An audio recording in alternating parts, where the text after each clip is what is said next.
الله يا ربي يا الله، الله يا ربي يا الله.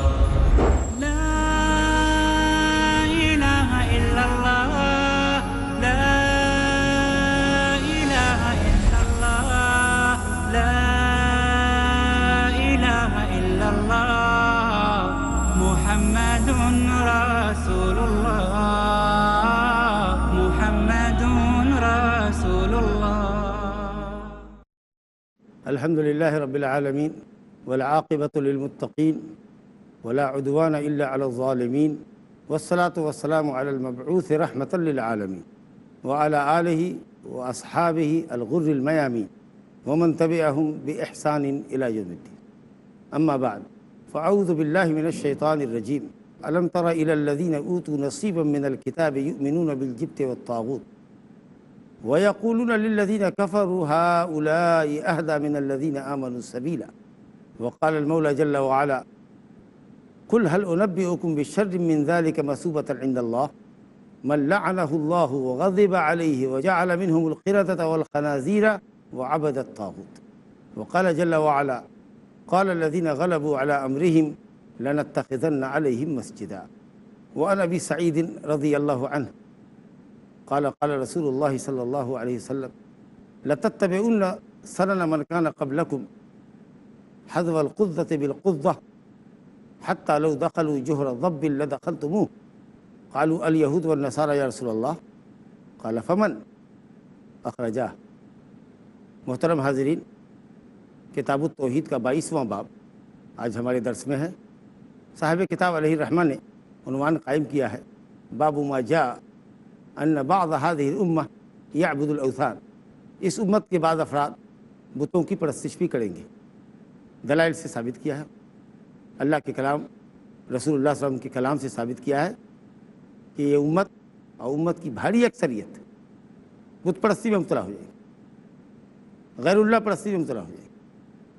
در حقیقت اس باب کے ذریعے ان لوگوں پر رد کیا ہے جو یہ کہتے ہیں کہ امت محمدیہ میں شرک واقع نہیں ہو سکتا، شرک کا کام کرتے ہیں، اور جب کہو کہ یہ شرک ہے تو کہیں گے نہیں یہ شرک نہیں ہے، یہ بزرگوں سے عقیدت محبت ہے۔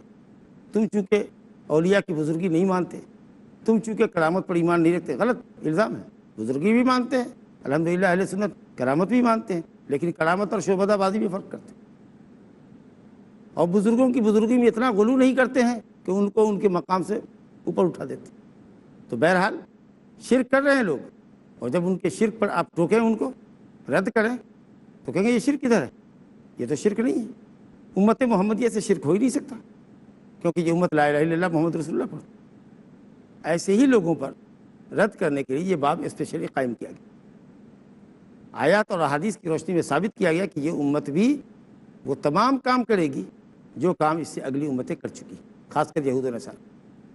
اللہ رب العالمین فرماتا ہے سورہ نساء آیت نمبر 51 میں: الم تر الی الذین اوتوا نصیبا من الکتاب۔ اے نبی، آپ نے کیا نہیں دیکھا ان لوگوں کو، کیا نہیں جانا ان لوگوں کے متعلق جن کو کتاب کا کچھ حصہ دیا گیا تھا؟ نصیبا من الکتاب، حظا من الکتاب، یعنی کتاب کا کچھ علم تھا ان کے پاس۔ توریت اور انجیل کا علم رکھنے کے باوجود چونکہ وہ جبت اور طاغوت پر ایمان رکھتے ہیں، ان کا رشتہ اپنی آسمانی کتابوں سے نہیں ہے، اس لیے وہ کفار کو، مشرکین مکہ کو کہتے ہیں کہ یہ مشرکین محمد صلی اللہ علیہ وسلم اور ان کے ساتھیوں سے زیادہ ہدایت یافتہ ہے۔ اللہ۔ مسند احمد میں حضرت عبداللہ بن عباس رضی اللہ عنہ سے مروی ہے کہ کعب بن اشرف جو یہودیوں کا سردار تھا، سرغنہ تھا، وہ یہود کا بڑا عالم بھی تھا، جب وہ مکہ آیا تو اہل مکہ نے کہا کہ بتاؤ محمد اچھے ہیں یا ہم لوگ اچھے؟ دیکھو اس سنبوڑ کو، اس منبتر کو، اس ابتر کو، جس کی کوئی اولاد نہیں ہے، سب ایک ہی لفظ ہے، سنبوڑ، منبتر، ابتر، جس کی کوئی نسل نہ ہو، جس کا نام ختم ہو جانے والا ہو اس کی اولاد کے بعد، لا الہ الا، کیونکہ آپ کی کوئی نرینہ اولاد نہیں تھی، تو کہا اس کو دیکھو جو لا ولد ہے، یعنی جس کو کوئی نرینہ اولاد نہیں۔ یہ گمان کرتے ہیں کہ یہ ہم سے اچھے ہیں، جبکہ ہم حاجیوں کو دودھ پلاتے ہیں، پانی پلاتے ہیں، کعبہ کی نگہبانی کرتے ہیں، مہمانوں کی مہمان نوازی کرتے ہیں۔ ہم بہتر ہیں یا یہ محمد بہتر ہے؟ تو چونکہ ایمان کتاب اللہ پر توریت پر تو تھا نہیں، توریت کی جگہ پر تو سحر و کہانت میں دلچسپی تھی، جبکہ نبی صلی اللہ علیہ وسلم کی واضح علامات، نبوت کی نشانیاں توریت اور انجیل کے اندر موجود ہیں۔ کھلم کھلا بے ایمانی کی، کذب صریح کا ارتکاب کیا اور کہا نہیں تم لوگ بہتر ہو محمد سے، اور اسی سے ملتا جلتا واقعہ۔ ابن ابی حاتم نے اپنی تفسیر میں حضرت عبداللہ بن عباس کے شاگرد اکرمہ سے نقل کیا کہ کعب بن اشرف اور حیی ابن اخطب یہ دونوں سرداران مکہ آئے تو اہل مکہ نے یہی پوچھا کہ آپ لوگ تو اہل کتاب ہے، اہل علم ہیں، ہمارے اور محمد کے درمیان فیصلہ کیجئے، ہم بہتر ہیں کہ وہ بہتر ہے؟ ان دونوں نے کہا تم کیا ہو اور وہ کیا ہیں؟ کہا ان کا حال یہ ہے کہ وہ لاولد ہیں، ان کی نسل کٹ جائے گی، اور ہم حاجیوں کی خدمت کرتے ہیں، دودھ پہلے پلاتے ہیں پھر پانی پلاتے ہیں، مہمانوں کی مہمان نوازی کے لیے بڑے بڑے کوہانوں والی اونٹنیاں تک ذبح کر ڈالتے ہیں، قیدیوں کو چھڑاتے ہیں اور اپنے کچھ کارنامے گنائے۔ کہا یقیناً تم بہتر ہو، تمہارے مقابلے کے وہ کہاں؟ اللہ رب العالمین نے رد فرما رہا ہے کہ دیکھا آپ نے ان لوگوں کو جن کو کتاب کا علم اللہ نے تھوڑا دیا تھا، ہمارا داڑھی ایمانداری کا تقاضا یہ تھا کہ وہ اہل ایمان کی فضیلت بیان کرتے، لیکن چونکہ ان کو حسد تھی، عداوت تھی نبی صلی اللہ علیہ وسلم سے، اس سے انہوں نے کافروں کو کلن چڑ دی، کافروں کی بڑائی بیان کی۔ ہؤلاء اہدی من الذین آمنوا سبیلا، یہ لوگ ایمان والوں سے زیادہ ہدایت یافتہ۔ یہ انہوں نے کیوں کیا؟ ایسا کیوں کہا؟ کیونکہ یؤمنون بالجبت والطاغوت، جبت پر ایمان رکھتے تھے، طاغوت پر ایمان رکھتے تھے۔ حضرت عمر بن خطاب رضی اللہ عنہ نے کہا کہ جبت سے مراد سحر اور طاغوت سے مراد شیطان، یہ سب سے بڑا طاغوت لوگوں سے اپنی پرستش کرواتا ہے اور غیر اللہ کی پرستش کرواتا ہے۔ فرمایا کہ چونکہ یہ جبت پر ایمان رکھتے ہیں، سحر پر، توریت کی جگہ پر سحر اور کہانت اور اس کی کتابیں اور اس کے منتر ان کو عزیز ہیں، اور شیطان پر ایمان رکھتے ہیں، شیطان کی پرستش کرتے ہیں، اس لیے شیطان کے پجاریوں سے اور کس طرح کی امید آپ رکھتے ہیں؟ شیطان کے پجاری غیر اللہ کی تو تعریف کریں گے، شرک والے اہل شرک کی تو تعریف کریں گے، کوئی اہل توحید کی تھوڑی نہیں تعریف کریں گے۔ یہی تفسیر حضرت عبداللہ بن عباس سے، حسن بصری سے، ابو العالیہ سے، علامہ مجاہد وغیرہ سے منقول ہے۔ بعض قول یہ ہے کہ جبت سے مراد شیطان ہے، ایک قول یہ ہے کہ جبت سے مراد شرک ہے، ایک قول یہ ہے کہ جبت سے مراد حیی ابن اخطب ہے، کعب بن اشرف ہے۔ الحمدللہ جبت کا لفظ ہر کاہن کو، ہر نجومی کو، ہر شیطان کو، اور اسی طریقہ سے سحر اور کہانت کی تمام قسموں کو شامل ہے، بڑا وسیع لفظ ہے۔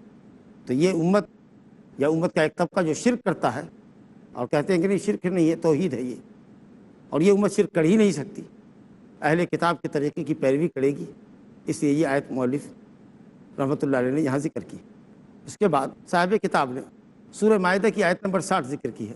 اللہ تعالیٰ فرماتا ہے قل هل انبئکم بشر من ذلک مثوبۃ عند اللہ، اے نبی کہیے ان یہود و نصارہ کو، ان مشرکین کو جو آپ کے ماننے والوں کا مذاق اڑاتے، ٹھٹھا کرتے ہیں، استہزاء کرتے ہیں، دین کے تعلق سے چٹکیاں لیتے ہیں، نازیبا کلمات، بھپتیاں کستے ہیں، ان کو کہیے کہ تم ہمیں برا سمجھتے ہو، آؤ میں تمہیں بتاؤں کہ اللہ کے پاس قیامت کے دن مقام اور مرتبے کے اعتبار سے اور برے بدلے کے اعتبار سے سب سے برا انسان کون ہے؟ من لعنہ اللہ، وہ جس پر اللہ نے لعنت کی، وہ جس پر اللہ نے لعنت کی، یہود پر اللہ نے لعنت کی، وغضب علیہ، اور جس پر اللہ غصہ ہوا، نصارہ ہیں، مغضوب علیہم ہے، وجعل منہم القردۃ والخنازیر، اور وہ لوگ اللہ کے نزدیک مقام و مرتبے کے اعتبار سے بہت برے ہیں جن کے بعض لوگوں کو اللہ نے بندر اور سور بنا دیا۔ یہ کون لوگ تھے جن کو بندر سور بنایا گیا؟ یہ یہود کے وہ لوگ تھے جنہوں نے سنیچر کے دن کی حرمت پائمال کر دی، چھلانگ لگا دیا۔ سنیچر کا دن ان کے ہاں عبادت کا دن تھا، عمل چھوڑ کے بیٹھتے تھے کہ عبادت کریں گے اس دن، اسپیشلی شکار نہیں کریں گے۔ اللہ رب العالمین نے ان کی بدعمالیوں کے نتیجے میں ان کا امتحان لیا۔ سمندر کے کنارے رہتے تھے، اللہ کی قدرت دیکھیے، جو ممنوع دن تھا کام کا، اس میں شکار حرام تھا، مچھلیاں سطح آپ پر تیرتی ہوئی سنیچر کو نظر آتی تھی، اور بقیہ ہفتے کے 6 دنوں میں سمندر کی تہ میں جا بیٹھتی تھی، تلاش کے بعد بھی کوئی ایک مچھلی ہاتھ نہیں آتی تھی، اور گزر اوقات مچھلی پر ہوتا تھا۔ حیلہ سازی کی، سنیچر کی حرمت کو پامال کیا۔ وقت ہو گیا ایک بریک کا، انشاءاللہ تعالی بریک کے بعد پھر گفتگو جاری رہے گی۔ لا إله إلا الله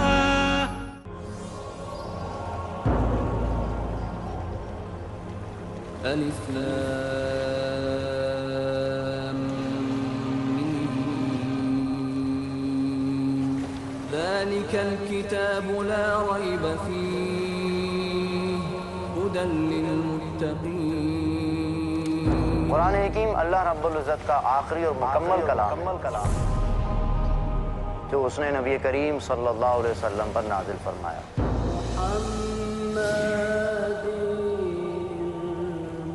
اللہ رب العزت نے بارہا اہل ایمان کو مخاطب فرما کر اپنے کلام میں اہم ہدایات عطا فرمائی ہیں۔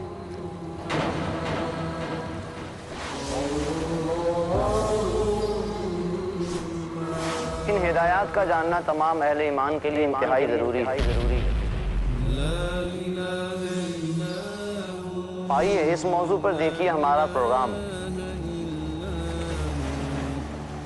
اللہ کا پیغام مومنوں کے نام، صرف پیس ٹی وی اردو پر۔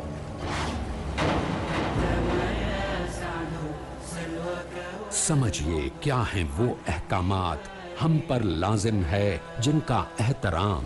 اللہ کا پیغام مومنوں کے نام، ہر جمعرات رات 8:30 بجے اور دوبارہ دوپہر 1 بجے انڈیا میں پیس ٹی وی اردو پر۔ Dialogue, discussion, debate, rebuttal, conclusion. Eliminate misconceptions about religion. Get enlightened. Witness Dr. Zakir Naik in a battle of words in Crossfire، ہر اتوار رات 8:30 بجے اور دوبارہ صبح 8:30 بجے انڈیا میں پیس ٹی وی اردو پر۔ تعلیم سے کٹ جانا، تہذیب سے ہٹ جانا، قوموں کی تباہی کے اسباب یہی تو ہے۔ جن باتوں سے اللہ تعالیٰ روکتا ہے ان سے وہ باز نہیں آتے۔ بنیادی اصولوں سے دوری، عمل صالح سے فرار، گمراہیوں سے نسبت۔ رسولوں کی دعوت کو قبول نہیں کرتے، یہ ہے تکذیب کا راستہ۔ شیخ حافظ صلاح الدین یوسف۔ اس کا نتیجہ پھر بالآخر یہ ہوتا ہے کہ تباہی ان کا مقدر بن جاتی ہے۔ جانیے کیسے ہو جاتی ہیں قومیں برباد جب کرتی ہیں بد عملیوں کا انتخاب، قوموں کی تباہی کے اسباب۔ اگلا پروگرام پیس ٹی وی اردو پر۔ لا الہ الا اللہ۔ وقفے سے قبل آپ سن رہے تھے کہ مقام اور مرتبے کے اعتبار سے اللہ کے نزدیک سب سے بڑے لوگ وہ ہیں جن پر اللہ نے لعنت فرمائی، جن پر اللہ کا غضب ہوا، اور جن کے کچھ لوگوں کو اللہ تعالیٰ نے بندر اور سور بنا دیا۔ یہ وہ لوگ تھے جنہوں نے سنیچر کی حرمت پامال کی، حد کو تجاوز کیا، اور سبت کے دن سنیچر کے دن شکار کیا۔ سورہ بقرہ میں، سورہ اعراف میں آیتیں موجود ہیں۔ ہیرا سازی یہ کی کہ سنیچر کا دن آنے سے پہلے جال ڈال دیتے تھے، گڑھے کھود لیتے تھے، پانی کا بہاؤ اپنے گڑھے کی طرف کھول دیتے تھے، کانٹے ڈال دیتے تھے۔ سنیچر کے دن مچھلیاں آتی تھیں، کانٹوں میں پھنستی تھی، جال میں پھنستی تھی، اور تماشا دیکھ رہے ہیں اور خوش ہو رہے ہیں کہ ہم سنیچر کو شکار نہیں کر رہے۔ جیسے ہی سنیچر کا دن گزرا، رات آئی، مچھلیاں پکڑنا شروع کر دی۔ بظاہر یہ پیغام دنیا کو دے رہے ہیں کہ ہم نے سنیچر کی حرمت پامال نہیں کی، سنیچر کو ہم نے شکار نہیں کیا، لیکن سنیچر کی مچھلیوں کو پھنسانے کے لیے جمعہ کے دن اور سنیچر کی رات میں تدبیر کی، مچھلیاں سنیچر کو پھنس گئی، شام میں اور دن میں اتوار کے دن نکال کر کے کھایا، بیچا، جو چاہ کیا۔ اللہ تعالیٰ نے بندر بنا دیا۔ بندر کی شکل مخلوق میں، جانوروں میں سب سے زیادہ انسان سے ملتی جلتی شکل ملتی ہے، وہ انسان نہیں ہے، یا انسان بندر سے انسان نہیں ہوا ہے، وہ ایک مستقل مخلوق ہے، لیکن جانوروں میں سب سے زیادہ صورت ملتی بندر کی ہے انسان سے، اور وہ انسان کے حرکات و سکنات کی نقل بھی کرتا ہے۔ بظاہر دکھتا ہے انسان، لیکن بباطن انسان نہیں۔ بظاہر یہودیوں نے سنیچر کے دن کا شکار کر کے یہ دنیا کو دکھایا کہ ہم ظاہر میں شکار سنیچر کے دن نہیں کر رہے ہیں، لیکن کرتے تھے حقیقت میں سنیچر کو شکار، کیونکہ سنیچر کے دن آنے والی مچھلیوں کو اپنے جال میں پھانستے تھے۔ نتیجہ یہ ہوا کہ جیسا عمل ویسی جزا۔ بندر دکھتا ہے آدمی کے جیسا، ہے نہیں آدمی۔ ان کا عمل دکھتا تھا کہ سنیچر کے دن انہوں نے کوئی شکار نہیں کیا، سنیچر کے دن شکار، جیسا عمل جزا ویسی، اللہ نے بندر بنا دیا۔ اور کون برا ہے؟ وہ عبد الطاغوت، جو اللہ کے علاوہ کی پرستش کرتا ہے، مشرکین جو غیر اللہ کی پرستش کرتے ہیں، صالحین کی پرستش کرتے ہیں، اور یہودیوں سے اپنی ہدایت کی سرٹیفکیٹ مانگتے یہ لوگ بڑے۔ اور تیسری آیت جو صاحب کتاب نے اس باب میں ذکر کی ہے کہ اس امت کے بھی بعض لوگ غیر اللہ پرستی کریں گے، اوثان پرستی کریں گے، فرمایا سورہ کہف کی آیت نمبر 21 ہے، قال الذین غلبوا علی امرہم لنتخذن علیہم مسجدا۔ وہ لوگ جو اصحاب کہف کے معاملے پر غالب آئے، یعنی جو چوتھی قسم کے لوگ تھے، سربراہان قوم تھے، انہوں نے اصحاب کہف کی قبروں پر تعمیر کرنے کی ٹھان لی۔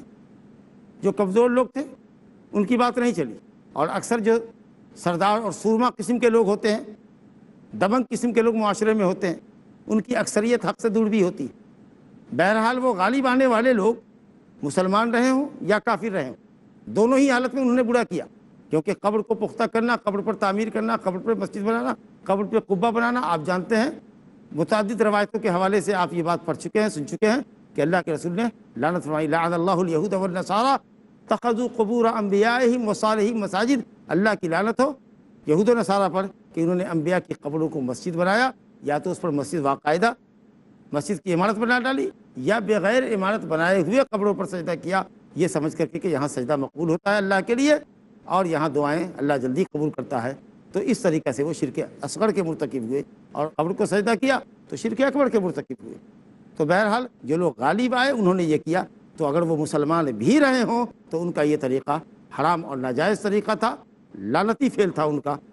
بہرحال یہ تینوں آیتیں جو صاحب کتاب نے یہاں پیش کی ہیں وہ اس لیے کہ یہ امت یہود و نصارہ کے نقش قدم پر چلے گی، اور یہود و نصارہ نے جس طریقے سے اپنے انبیاء اور صالحین کی قبروں کو سجدہ گاہ بنایا، استدلال یہ کہ یہ امت بھی ان کے نقش قدم پر چلتے ہوئے اپنے صالحین اور بزرگوں کی قبر کو سجدہ گاہ بنائے گی اور شرک میں مبتلا ہوگی۔ یہ استنباط ہے صاحب کتاب کا ان تینوں آیتوں سے کہ اس امت کے بھی بعض لوگ شرک کریں گے اور اس امت کے اندر بھی شرک واقع ہوگا، لیکن الحمدللہ شرک واقع ہوگا اس امت کے اندر، لیکن الحمدللہ حق پر قائم جماعت، کتاب و سنت پر قائم جماعت، اللہ کی توحید کی دعوت دینے والی جماعت، اللہ کی توحید کو پختہ کرنے والی قول و عمل سے ایک جماعت حق کے اوپر ہمیشہ قائم رہے گی، اور ان کے مخالفین ان کا کچھ بگاڑ نہ سکیں گے انشاءاللہ۔ اللہ تعالی ہمیں اور آپ کو ایسے ہی طائفہ منصورہ کے اندر شامل فرمائے جس کی مدد کا اللہ نے وعدہ فرمایا ہے، جو حق کے لیے جیتے ہیں، حق کے لیے مرتے ہیں اور کتاب و سنت کا علم بلند رکھتے ہیں، وہ کسی بھی حال میں حق سے انحراف نہیں کرتے، اللہ کی توحید کے معاملے میں اہل شرک سے کمپرومائز نہیں کرتے۔ ان آیتوں کے استدلال کو سمجھنے کے لیے کہ مطابقت جو باب سے ہے، حدیث ذکر کی ہے، انتہائی باب سے مطابقت رکھتی ہے یہ حدیث، حضرت ابو سعید خدری رضی اللہ عنہ کی حدیث ہے، صحیحین کی روایت ہے، نبی صلی اللہ علیہ وسلم نے فرمایا لَتَتَّبِعُنَّ سُنَنَ مَنْ كَانَ قَبْلَكُمْ، سنن بھی پڑھا گیا ہے سین کے ضمے کے ساتھ، اور سنن بھی پڑھا گیا ہے، تم اپنے اگلے لوگوں کے طریقوں کی ضرور بھی ضرور پیروی کرو گے، نبی صلی اللہ علیہ وسلم فرما رہے ہیں ضرور بھی ضرور ان کے طریقوں کی پیروی کرو گے، غور فرمائیے۔ تو انہوں نے اپنے انبیاء اور صالحین کی قبروں کو سجدہ گاہ بنایا، اس کا مطلب کہ تم بھی بناؤ گے، جو کچھ انہوں نے کیا وہ تم بھی کرو۔ یہ صادق المصدوق صلی اللہ علیہ وسلم کا فرمان ہے، لَتَتَّبِعُنَّ، صحیح بخاری مسلم کی روایت، لَتَتَّبِعُنَّ سُنَنَ مَنْ كَانَ قَبْلَكُمْ، تم اگلے لوگوں کے طریقوں کی پیروی کرو۔ آپ نے فرمایا حذو القذۃ بالقذۃ، مکمل پیروی کرو گے، مکمل، جیسے تیر کے اندر، سہام کے اندر دو پڑ ہوتے ہیں اور دونوں پڑ ایک جیسے ہوتے، بالکل ویسے ہی مشابہت ہوگی، تمہارے اعمال ان کے اعمال جیسے، تمہارے عقائد ان کے عقائد جیسے، تمہارے اخلاق ان کے اخلاق جیسے، تمہاری نشست و برخاست ان کی نشست و برخاست کے طریقے سے، حذو القذۃ بالقذۃ۔ اللہ، یہ حدیث نبی صلی اللہ علیہ وسلم کی نبوت کے دلائل میں سے، معجزات نبوت کے اندر بھی علماء نے، محدثین نے اس حدیث کو ذکر کیا کہ جو کچھ آپ نے فرمایا، جو پیشین گوئی فرمائی، امت کو جن فتنوں سے آگاہ کیا، خبر بھی دے رہے ہیں کہ تم ایسا ضرور کرو گے، اور مذمت بھی ہے، اور امت کو روکنا بھی ہے کہ ان کے طریقے پر مت جاؤ، اسلام سے انحراف مت کرو، ان کی تہذیب، بے ڈھنگی تہذیب کو مت اختیار کرو، چکا چوند سے کیڑا مت ہو، اسلام تمہارے لیے کافی اور وافی ہے، شریعت تمہاری ہدایت اور رہنمائی کے لیے کافی ہے۔ بالکل امت ویسی کر رہی ہے جیسا کہ یہود و نصارہ نے کیا، عقائد، اعمال، اخلاق، کردار سب ویسے، لباس، پوشاک، نشست و برخاست، کھانے پینے کے طریقے، یہاں تک کہ کفریہ، شرکیہ، یہود و نصارہ کے عقیدے اور ان کی دین کی بہت سی باتیں جو ان کے دین کا حصہ ہے وہ اب ہماری زندگی کا حصہ بن گئی، ان کی دیکھا دیکھی۔ انہوں نے انبیاء صالحین کی قبروں کو سجدہ گاہ بنایا، اس امت نے بھی ایسا ہی کیا۔ انہوں نے احبار اور رہبان کی پیروی کی اللہ کی شریعت کے مقابلے میں، اس امت کے اندر بھی لوگ آپ کو ملیں گے جو علماء کی اور عابدوں اور راہبوں کی، زاہدوں کی پیروی کرتے ہیں، آنکھ بند کر کے ان کی بات مانتے ہیں، حلال و حرام کا حق دے رکھا ہے۔ وہ سب سے بڑی بات یہ ہے دوستو کہ یہود و نصارہ سے جو مطابقت ہے وہ یہ ہے کہ یہود کے یہاں سب سے بڑا ڈیفالٹ اور سب سے بڑا شرک یہ تھا کہ ان کے پاس علم تھا، عمل نہیں تھا، علم تھا، عمل نہیں تھا، اور نصارہ کے پاس عمل بہت تھا، علم نہیں تھا۔ یہاں بھی لوگ آپ کو مل جائیں گے، بہت سے علم والے مل جائیں گے جو علم کے مطابق عمل نہیں کرتے، اور بہت سے عبادت گزار آپ کو ایسے مل جائیں گے جو عبادت کر رہے ہیں لیکن ان کے پاس علم نہیں ہے، سنت بدعت کا فرق نہیں جانتے، رات میں لکڑی چننے والوں کی طرح سانپ کو بھی لکڑی سمجھ کر چن رہے ہیں، گٹھڑ میں باندھتے جا رہے ہیں۔ تو سلف علماء نے کہا ہے کہ اس امت کے جو بگڑے ہوئے علماء ہیں ان کی مشابہت یہود سے، اور جو ہمارے عابد اور زاہد لوگ ہیں جن کے پاس علم نہیں ہے، بغیر علم کے زہد اور تقوی ان کی زندگی میں ہے، ان کی مشابہت نصارہ سے۔ منعم علیہ کا طریقہ، جن لوگوں پر اللہ کا انعام ہوا، انبیاء، صدیقین، شہداء و صالحین، ان کا طریقہ کیا تھا؟ علم اور عمل کا، شریعت کا علم ہونا چاہیے، قرآن و سنت کا آتھینٹک علم ہو، اس کے مطابق عمل ہو۔ یہ ہے منعم علیہ کا راستہ، جن پر اللہ کا انعام ہوا۔ جن کے پاس علم ہے عمل نہیں، یا جن کے پاس عمل بہت ہے لیکن علم نہیں، یہ مغضوب علیہم ہے اور وہ ضالین ہیں۔ جن پر اللہ کا غضب ہوا یہ یہود اور یہود صفت لوگ ہیں، علم کے مطابق عمل نہیں کرتے، اور جن پر اللہ رب العالمین کا غضب ہوا وہ نصارہ ہے جنہوں نے بغیر علم کے عمل کیا۔ تو اس طریقے سے آپ دیکھیے تو امت مسلمہ کی ایک بھاری اکثریت کلچر کے اعتبار سے اور عقائد کے اعتبار سے، اعمال کے اعتبار سے یہ یہود و نصارہ سے بالکل مشابہت رکھتی ہے۔ اب آپ کو ان آیتوں کو سمجھنے میں دیر نہیں لگے گی کہ ان آیتوں کو امام نے، صاحب کتاب نے اس باب میں ذکر کیا کہ جس طریقے سے یہود و نصارہ نے غیر اللہ پرستی کی، یہ امت بھی پرستی کرے گی، اور حذف القضۃ بالقضۃ، جس طریقے سے تیر کے دو پر ایک دوسرے کے مشابہ ہوتے ہیں ویسے ہی یہ امت یہود و نصارہ سے مشابہت اختیار کرے گی۔ یہاں تک کہ آپ نے فرمایا حتیٰ لو دخلوا جحر ذب لدخلتموہ، یہاں تک کہ اگر ان میں کا کوئی گوہ کے سوراخ میں داخل ہوا ہوگا تو تم بھی داخل ہوئے۔ گوہ ایک جانور ہے، بہت تنگ سوراخ بناتا ہے اور اسی میں غلاظت کرتا ہے، گندگی کرتا، پیخانہ کرتا ہے، اسی میں رہتا ہے، یعنی نہایت گندی زندگی اور گندی ذہنیت اور گندا طور طریقہ جیسا یہود و نصارہ کا ہے، وہ طریقہ، وہ کلچر تمہاری زندگی میں آئے گا۔ اور بعض روایت میں ہے، ترمذی اور مسند احمد کی روایت ہے، سند میں تھوڑا کلام ہے لیکن انشاءاللہ تعالیٰ کئی شواہد کی وجہ سے حدیث قابل حجت ہوگی کہ اگر ان میں کا کوئی ایسا بھی آدمی رہا ہوگا یہود و نصارہ میں جس نے اپنی ماں کے ساتھ کھلم کھلا بدکاری کی ہوگی تو اس امت کے اندر بھی ایسے لوگ پائے جائیں گے جو اپنی ماں کے ساتھ بدکاری کریں گے۔ اور مستدرک حاکم کی روایت ہے کہ اگر ان میں کا کوئی ایسا آدمی رہا ہوگا یہود و نصارہ میں سے جس نے اپنی بیوی سے سر راہ، سر عام بیوی سے ہم بستری کی ہوگی تو اس امت کے اندر بھی ایسے بے غیرت، بے حیا پائے جائیں گے جو سر عام اپنی بیوی کے ساتھ صحبت کریں گے اور دنیا، چلتی ہوئی دنیا دیکھ رہی ہوگی۔ اللہ سبحانہ وتعالیٰ یہود و نصارہ کی مشابہت سے ہمیں محفوظ رکھے، عقائد میں، اعمال میں، اخلاق میں، کردار میں، اور دین کو ہمارے لیے کافی اور وافی بنائے، اور الحمدللہ وہ کافی ہے۔ ہماری سمجھنے کی ضرورت ہے کہ ہم اس دین کو اپنے لیے کافی وافی سمجھیں۔ ہم اپنی گفتگو کو یہیں ختم کرتے ہیں۔ ہمارے پاس جو 2 منٹ کا وقت ہے اس میں انشاءاللہ تعالیٰ اگر آپ حضرات میں سے کسی کے پاس کوئی سوال ہو تو وہ پیش کر سکتے ہیں۔ السلام علیکم ورحمۃ اللہ وعلیکم وبرکاتہ۔ السلام ورحمۃ اللہ وبرکاتہ۔ حج کے بعد جو مدینہ جاتے ہیں تو وہاں پہ کچھ 40 نماز پڑھنے کا ذکر آتا ہے کہ 40 نماز مدینہ میں پڑھنا چاہیے، اس کی کچھ فضیلت ہے؟ یہ حدیث بھی صحیح نہیں۔ وقت کی گنجائش کے حساب سے آپ 4 وقت کی نماز پڑھیں، 40 وقت کی نماز پڑھیں، اگر وقت میں وسعت ہو تو اور پڑھیں، لیکن 40 وقت کی نماز پڑھ کے نکلنا اور اس کی فضیلت کے تعلق سے جو روایت آئی ہے وہ روایت انتہائی درجہ ضعیف ہے۔ اپنے شیڈول کے مطابق، اپنے پروگرام سفر کے مطابق آپ اپنی ڈیوریشن کو، وہاں کے قیام کی مدت کو گھٹا بڑھا سکتے ہیں۔ السلام علیکم شیخ۔ وعلیکم السلام ورحمۃ اللہ۔ شیخ، جو ہمارے مسلم کنٹری میں اسلامک پکچریں بنتی ہے، فلم جو پیغمبروں کے اوپر، صحابیوں کے اوپر، وہ جائز ہے یا ناجائز ہے؟ بالکل ناجائز ہے۔ نبی صلی اللہ علیہ وسلم کا رول کرنا تو حرام ہے ہی، صحابہ کرام کی بھی توہین ہے کہ کوئی ابو بکر، کوئی عمر، کوئی حضرت عثمان، کوئی علی کا کردار نبھائے، یہ صحابہ کرام کی توہین ہے، بالکل ناجائز ہے۔ اہل علم نے اس کی ناجائز کا فتویٰ دیا، صحابہ کی شان میں گستاخی۔ السلام علیکم۔ وعلیکم السلام ورحمۃ اللہ۔ مجبوری آتی ہے کسی حاجی کی جو اپنے وطن واپس آ جاتا ہے بغیر زیارت کے، ضروری ہے کہ اسے زیارت کرنا دوبارہ؟ مسجد نبوی، جی میں نے آپ سے عرض کیا دوران گفتگو کہ مسجد نبوی کی زیارت واجب نہیں ہے۔ آپ کے حج عمرے کا کوئی بھی کام مدینہ سے متعلق نہیں. مسجد نبوی کی زیارت مسنون ہے، باعث اجر و ثواب ہے. اس لیے اگر آپ کے وقت میں گنجائش نہیں ہے اور آپ مکے سے واپس آ رہے ہیں تو آپ کا سفر مکمل ہے. حج اور عمرے کے ثواب میں کہیں کوئی کمی نہیں. اگر آپ مدینہ جاتے اور نماز پڑھ کے آتے، مسجد نبوی کی زیارت کرتے تو یہ خیر سے آپ اور بھی مستفید ہوتے. لیکن الحمدللہ آپ کا سفر کمپلیٹ ہے. وباللہ تعالیٰ توفیق. صلی اللہ علیہ نبینا محمد وعلی آلہ وصحبہ وسلم. والسلام علیکم ورحمۃ اللہ وبرکاتہ. اللہ اللہ یا ربی یا اللہ، اللہ یا ربی یا اللہ.